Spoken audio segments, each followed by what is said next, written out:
నమస్తే మిత్రులారా, నేను మీ శ్రీనివాస్ చౌహాన్ అడ్వకేట్.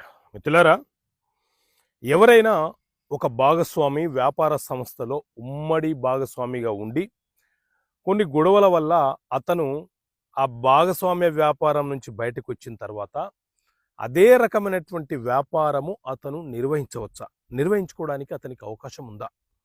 సో మిత్రులారా, ఇండియన్ పార్ట్నర్షిప్ యాక్ట్ 1932 అనే చట్టం మన దేశంలో ఉమ్మడి వ్యాపార సంస్థల నిర్వహణ కోసము ఏర్పాటు చేయబడినటువంటి చట్టం. ఇందులో మనకు మొత్తం 77 సెక్షన్స్ ఉంటే సెక్షన్ 36 ఏం చెప్తుంది అని అంటే, ఎవరైనా ఒక భాగస్వామి ఉమ్మడి వ్యాపార సంస్థల నుంచి బయటికి వచ్చిన తర్వాత అదే రకమైనటువంటి వ్యాపారము అతను నిర్వహించవచ్చు, కానీ అతను పాత వ్యాపార సంస్థ తరపున ప్రతినిధిగా ఎవరిని కలవకూడదు,